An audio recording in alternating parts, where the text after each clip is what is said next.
Invoque-moi et je te répondrai. Je t'annoncerai de grandes choses, des choses cachées que tu ne connais pas. C'est avec ces paroles du livre de Jérémie que nous vous saluons dans le beau et précieux nom de notre Seigneur Jésus-Christ. Soyez les bienvenus dans les minutes bibliques.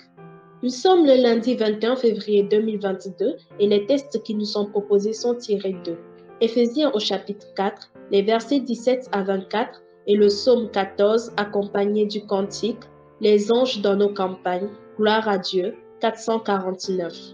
Éphésiens, Cantique. il est écrit Voici donc ce que je dis et ce que je déclare dans le Seigneur. C'est que vous ne devez plus marcher comme les païens qui marchent selon la vanité de leurs pensées. Ils ont l'intelligence obscurcie, ils sont étrangers à la vie de Dieu à cause de l'ignorance qui est en eux, à cause de l'endurcissement de leur cœur. Ayant perdu tout sentiment, ils se sont livrés à la dissolution pour commettre toute espèce d'impureté jointe à la cupidité. Mais vous, ce n'est pas ainsi que vous avez appris Christ. Si du moins vous l'avez entendu, et si conformément à la vérité qui est en Jésus, c'est en lui que vous avez été instruits à vous dépouiller. Eu égard de votre vie passée, du vieil homme qui se corrompt par les convoitises trompeuses, à être renouvelé dans l'esprit de votre intelligence, et à revêtir l'homme nouveau, créé selon Dieu dans une justice et une sainteté que produit la vérité. Amen. Psaume 14. Là, il est écrit Au chef des chantres, de David. L'insensé dit en son cœur, il n'y a point de Dieu. Ils se sont corrompus, ils ont commis des actions abominables. Il n'en est aucun qui fasse le bien. L'Éternel, du haut des cieux, regarde les fils de l'homme pour voir s'il y a quelqu'un qui soit intelligent, qui cherche Dieu. Tous sont égarés, tous sont pervertis. Il n'en est aucun qui fasse le bien, pas même un seul. Tous ceux qui commettent l'iniquité ont-ils perdu le sens? Ils dévorent mon peuple, ils le prennent pour nourriture. Ils n'invoquent point l'Éternel. C'est alors qu'ils trembleront d'épouvante, quand Dieu paraîtra au milieu de la race juste. Jetez l'opprobre sur l'espérance du malheureux. L'Éternel est son refuge. Oh, qui fera partir de Sion la délivrance d'Israël. Quand l'Éternel ramènera les captifs de son peuple, Jacob sera dans l'allégresse, Israël se réjouira. Amen. Chers auditeurs des minutes bibliques, que la grâce et la paix de Dieu le Père et de notre Seigneur Jésus-Christ soient toujours avec vous. Nous sommes le lundi 28 février 2022. Je suis votre humble serviteur, le révérend pasteur Jean-Pierre Tchakouté de l'église missionnaire de la foi de Bertois, Est Cameroun. En parcourant ce texte d'Éphésiens, chapitre 6 du verset 10 à 17, nous retenons comme thème principal l'armure de Dieu. Le croyant doit se revêtir continuellement de l'armure spirituelle.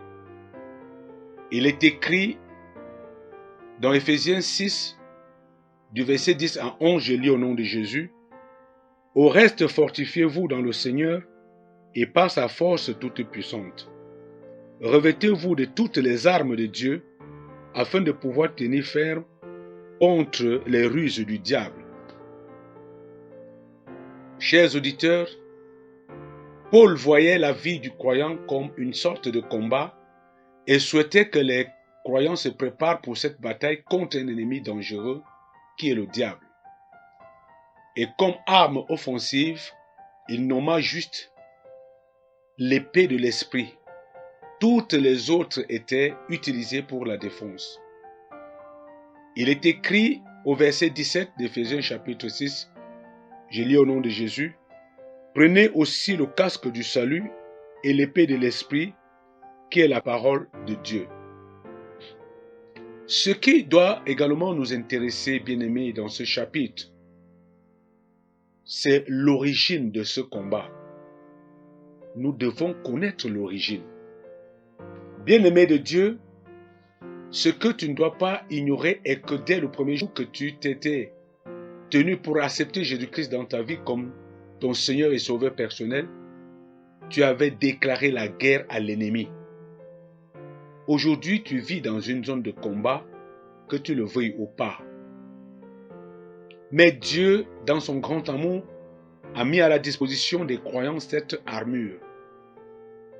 Et si les croyants profitent de l'armure spirituelle qui est à leur disposition, l'ennemi ne peut les vaincre. Et je ne pense non plus qu'une quelconque ruse de l'ennemi puisse vaincre ceux qui sont membres du corps du Christ. Le Saint-Esprit a prié à travers Paul que les yeux de la compréhension s'ouvrent pour que les gens connaissent toute cette provision qui a été fournie pour leur sécurité. Les différentes parties de cette armure symbolisent tout simplement les vérités spirituelles qui appartiennent aux croyants. Et en portant donc cette armure, le croyant est protégé et ne sera gêné dans son ministère d'autorité. Tout ce dont il a besoin, c'est de conserver son armure brillante et de bien l'assurer. Chers auditeurs des minutes bibliques, regardons ensemble de plus près à cette armure. Primo, il y a la ceinture de vérité qui représente une compréhension claire de la parole de Dieu. Ensuite, la cuirasse de la justice. Jésus est notre justice. Cela montre aussi notre obéissance à la parole de Dieu. Nos pieds sont chaussés de la préparation de l'évangile de paix. Secondo, il y a le casque du salut. Ceci nous ramène à 1 Thessaloniciens chapitre 5 au verset 8. Je lis au nom de Jésus. Mais nous qui sommes du jour, soyons sobres, ayant revêtu la cuirasse de la foi et de charité, et ayant pour casque l'espérance du salut. Enfin, il y a l'épée de l'esprit qui est la parole de Dieu. Cela montre, chers auditeurs des minutes bibliques, que la parole de Dieu doit être utilisée de manière offensive. Les autres parties de l'armure sont principalement défensives. Mais retenons que la parole de Dieu est une arme offensive. Et ce qui est intéressant pour cette armure est que le croyant qui met son armure et s'engage dans la guerre spirituelle est prêt à accomplir les œuvres de Jésus-Christ et de prendre autorité sur le diable. Il peut arriver que le croyant échoue dans la bataille. Pourquoi? Tout simplement parce qu'il n'a pas mis la parole de Dieu en pratique. Mais ce que nous devons retenir est que la parole de Dieu n'échoue pas.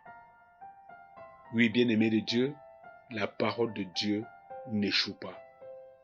Je crois que vous avez été bénis, et bénis. À la prochaine émission, s'il plaît à Dieu. Shalom.